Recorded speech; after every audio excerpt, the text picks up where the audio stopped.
Thank you, Mr. Chairman, and welcome, Secretary Becerra. I think before I start asking you some questions, I want to clear the air on a couple of topics that have come up from Mr. Smith and Mr. Buchanan regarding no TANF for people above 200% of the poverty level.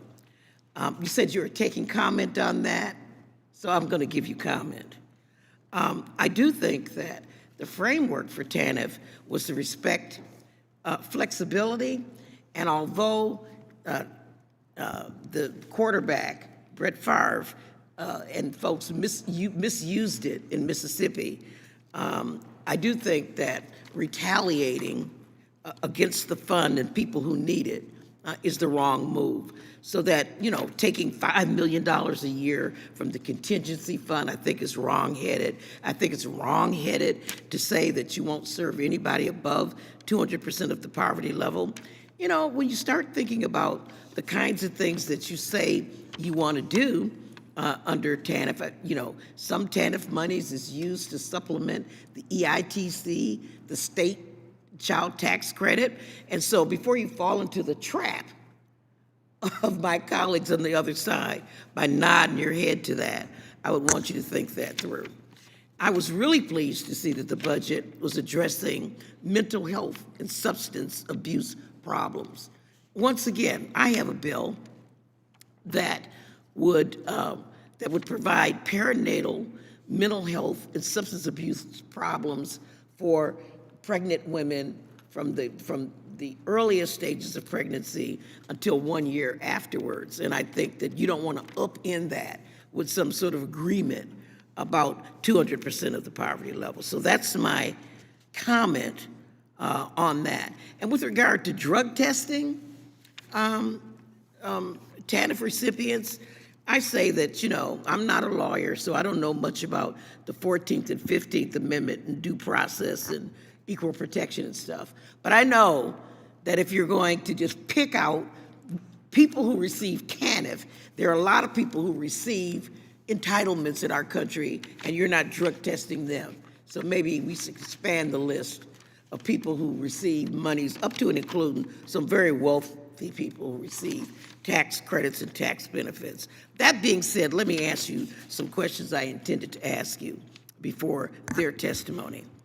I was really interested in understanding how HRSA, the HRSA opt-in modernization program, whether or not that can fill the gap in access for people of color to be able to access deceased and be included on the deceased donor transplant list. Will this help to decrease the disparity? Congressman, I apologize. You're going to have to repeat the question. All right, I'll ask another question.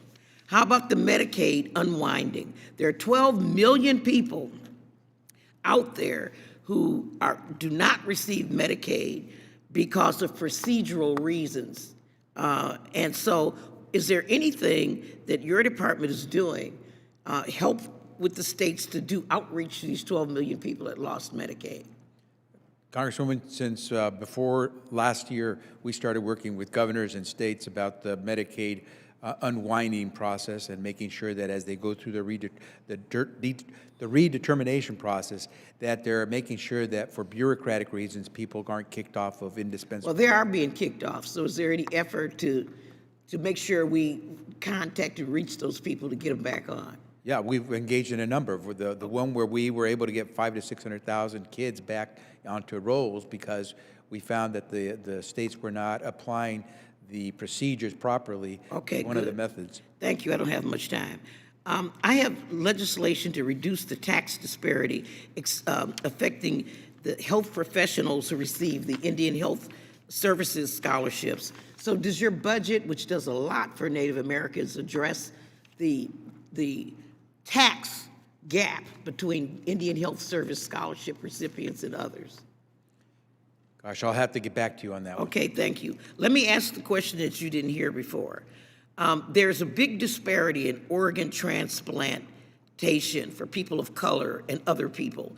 The HRSA opt-in modernization, is that going to help people of color access the donor list? The whole purpose behind the reform and the legislation that recently passed is to change the dynamics so a monopoly doesn't run the system, and it's done on a more competitive basis, and the system that's in place to make sure who gets transplants is done fairly throughout the country is now going to be done without profit or other motive involved. Okay, just one final question. The principal illness navigation, the PIN, for cancer and stuff, do you think that the kidney transplantation would benefit from this PIN navigation system? Congressman, Is that a possibility? you're going to win the prize for giving me the hardest questions to answer that I wasn't prepared to give you a direct answer to. So let me get back to you on that one as well. Thank you so much, and thank you, Mr. Secretary, and thank you, Mr. Chairman. Thank you, Ms. Tenney. Thank you, Mr. Chairman. Thank you.